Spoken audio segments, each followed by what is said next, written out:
Une observation générale d'abord, le pays est étonnamment calme.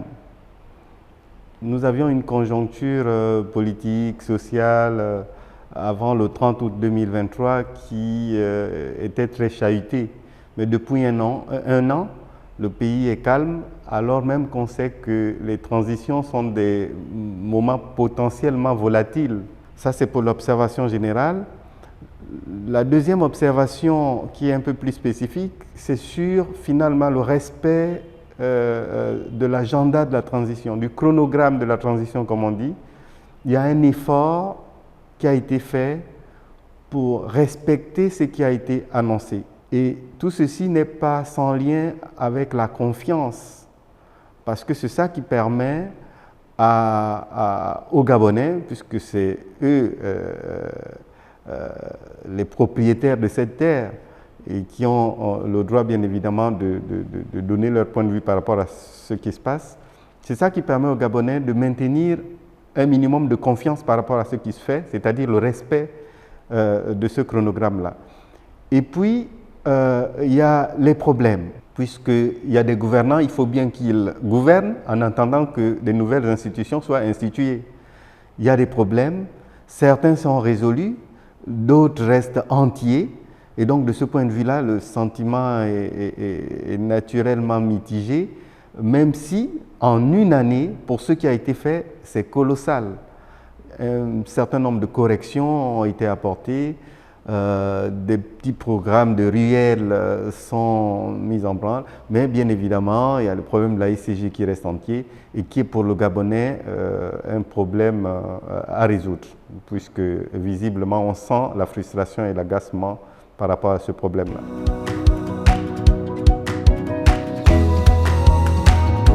C'est des moments délicats et dans l'histoire, ce n'est jamais linéaire parce que chaque société choisit les modalités qui permettent à cette société-là d'avoir ces institutions.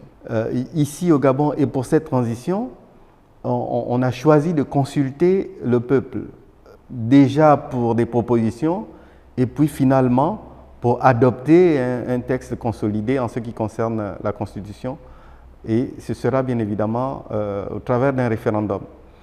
Et donc il y a des postulats théoriques, il y a des participationnistes qui considèrent qu'on ne peut pas ne pas consulter le peuple pour ce qui est des institutions, puisque les institutions logiquement sont instituées par la collectivité.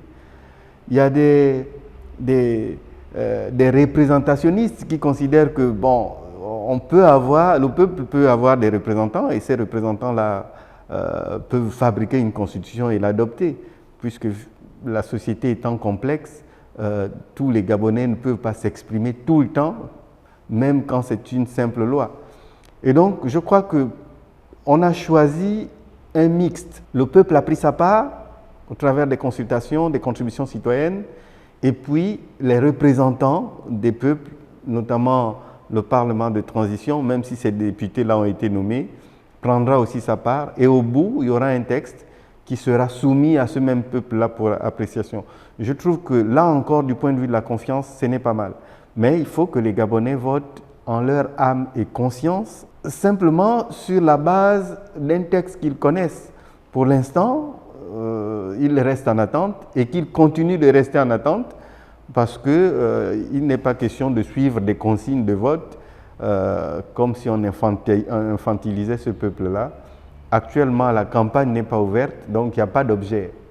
Il n'y a pas de questions posées, on ne connaît pas le libellé de la question, on ne connaît pas la date, on ne connaît pas le contenu du texte, on n'a pas à se prononcer. On sait simplement que dans l'agenda de la transition, le pouvoir constituant a été institué et à lui, au bout de 10 jours, de nous dire ce qu'il en pense.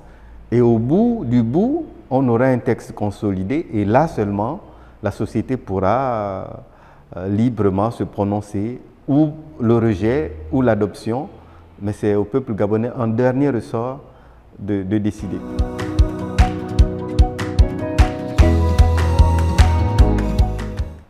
Je pense qu'il y a plusieurs pans il y a le pan des valeurs.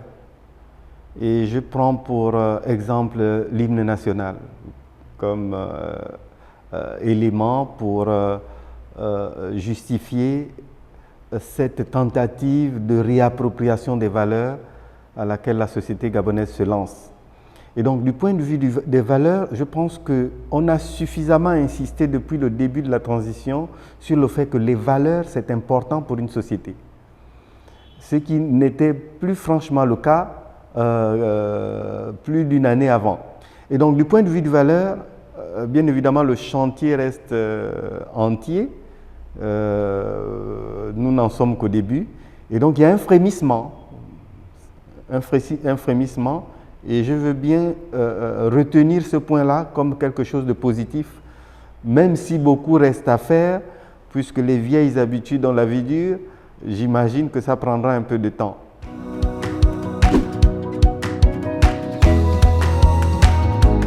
Du point de vue social, les retraites, les bourses pour les étudiants, les quelques postes budgétaires octroyés dans le secteur de la santé, de l'éducation, etc.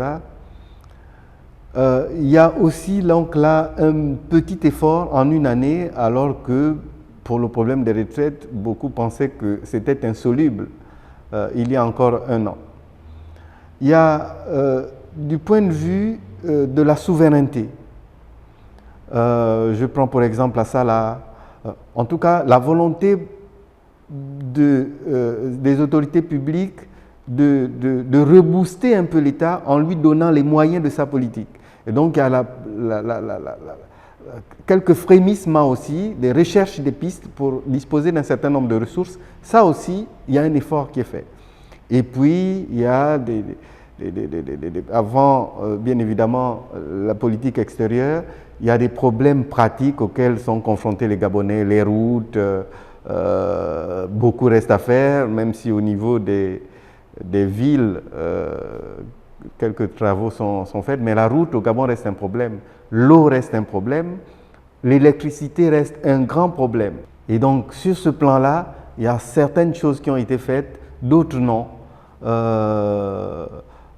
Si on en juge par le communiqué numéro 64, si je ne m'abuse, sur la SCG, on voit bien que l'autorité publique tente de trouver une solution à un problème qui est vraiment très compliqué, mais ils sont là pour ça, donc j'espère qu'ils trouveront des solutions pour ça, parce que les Gabonais, franchement, en souffrent.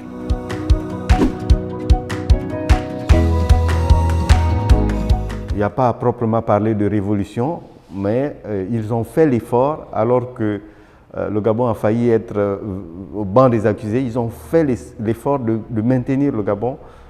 Et donc, c'est les relations avec les différents pays et les différentes organisations internationales. De ce point de vue-là, ils ont évité au Gabon des sanctions dures et ils ont mouillé le maillot. Donc, globalement, nous étions dans un Gabon où il y avait quand même des problèmes assez graves, assez lourds, assez importants. Il y a un minimum qui a été fait. C'est un bon départ, mais beaucoup reste à faire. Objectivement, même les autorités gouvernementales peuvent le reconnaître.